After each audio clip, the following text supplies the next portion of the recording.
Assalamualaikum warahmatullahi wabarakatuh. Alhamdulillah. Allahumma salli wa sallim ala habibina sayyidina Muhammad wa ala alihi wa ashabihi wa tabi'ina lahum bi ihsanin ila yaumiddin. Para perindu ridha Allah, para pecinta baginda Nabi sallallahu alaihi wasallam.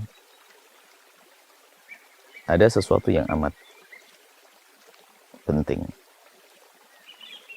terpenting di dalam diri kita,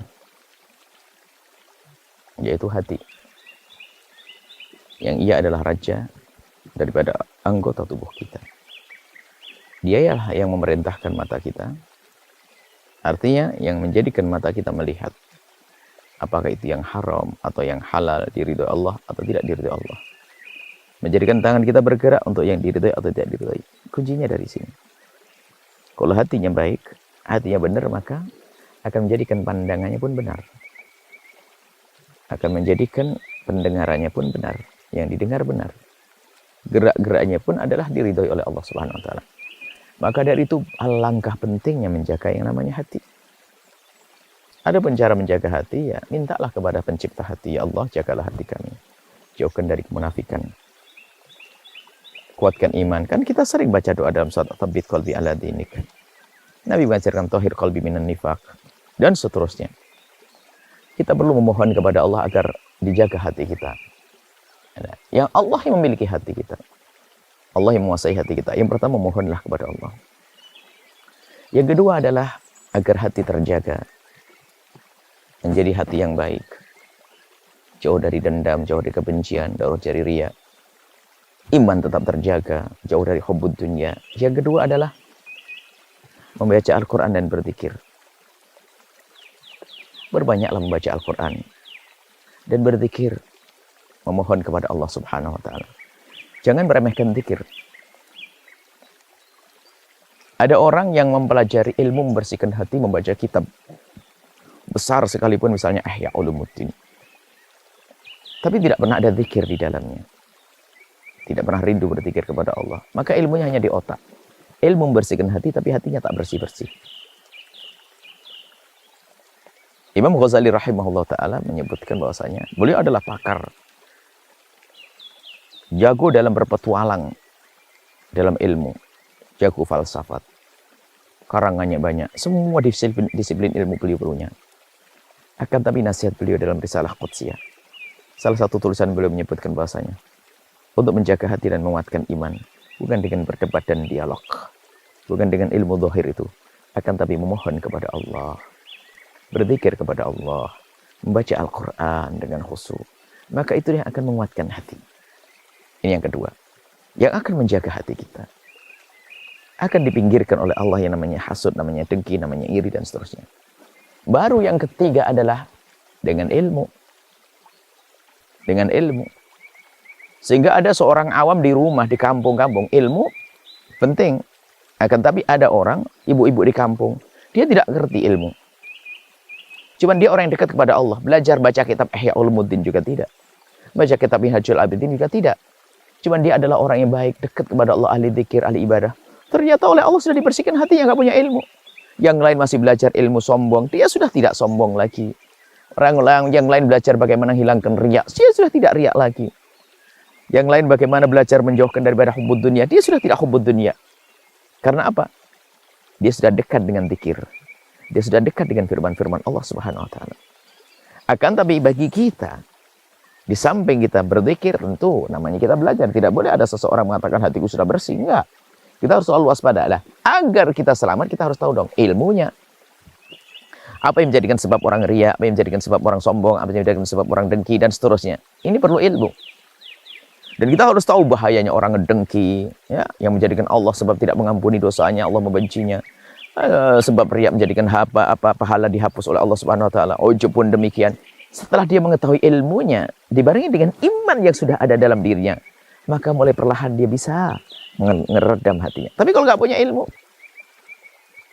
ilmu itu penting, rambu-rambu. Di dalamnya ada rambu-rambu. Sehingga orang tahu kalau ternyata, kalau aku melakukan begini, aku akan mendapatkan kerugian semacam ini.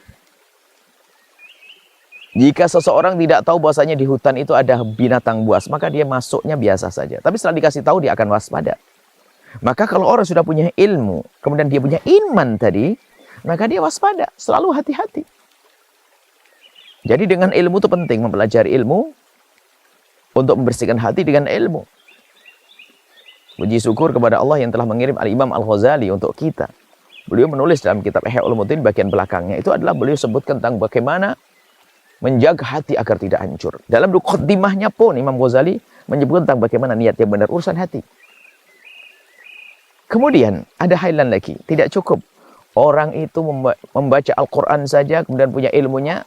Ada hal lain lagi yang harus kita jaga. Ada dua jendela. Ada dua jendela yang dia akan memasukkan virus-virus kepada hati. Apa itu?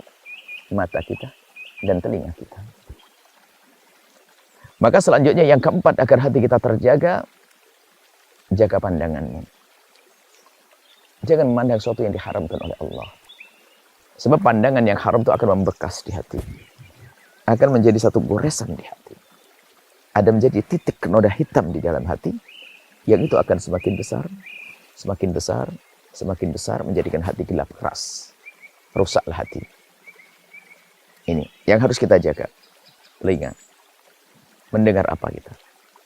Kenapa kita marah dendam kepada sesama? Karena kita mendengar. Kenapa kita ngedengki? Karena kita mendengar. Ini harus kita waspadai. Jadi tidak cukup Anda berdoa saja, tidak cukup Anda baca zikir-zikir, lalu Anda mempelajari ilmu tasawuf ini enggak. Tapi Anda harus menjaga. Bagaimana bisa bersih hatinya yang dilihat adalah haram? Bagaimana bisa bersih hatinya yang didengar adalah haram? Seperti kamar itu kalau kita bersihkan dengan seperti apapun cara bersihkannya. Jika ternyata jendelanya kita buka, debu akan masuk lagi. Tutup itu jendela. Ghaddul basar, menjaga mata. Jaga telinga. Makanya sering mendengar gunjingan seseorang, dia pun akan kebawa kepada peremehan kepada orang lain. Dan dia masuk wilayah dosa juga. Yang sering mendengar kejelekan seseorang, lihat, akan muncul prasangka buruk dan seterusnya. Tapi kalau kita sudah bisa menjaga telinga kita dan menjaga mata kita, aman. Orang yang diciptakan Allah dengan buta dan tuli sekaligus nggak akan punya dengki di dalamnya.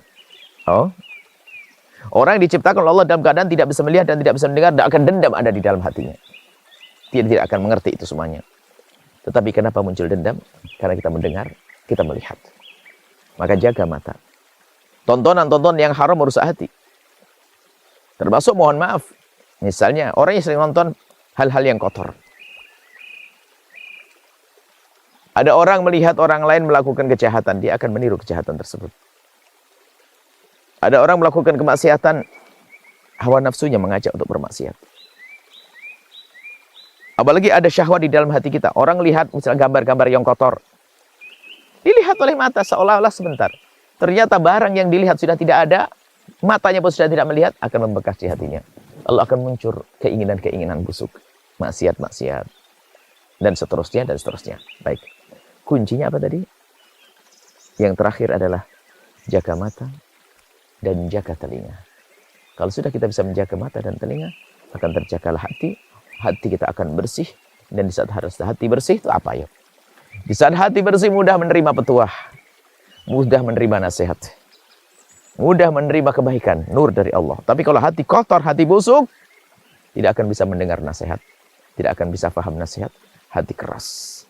Dan akan selalu hawa nafsunya yang menang. Dan akan mengajak kepada kehinaan. Semoga Allah mudahkan kita menjaga hati kita. Allah menjadikan kita hati kita yang bersih dengan nur.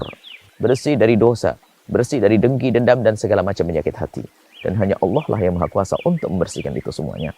Wallahu a'lam bishawab. Setelah Anda menyaksikan video ini, jangan lupa berselawat kepada baginda Nabi Muhammad sallallahu alaihi wa alihi wa sahbihi wasallam.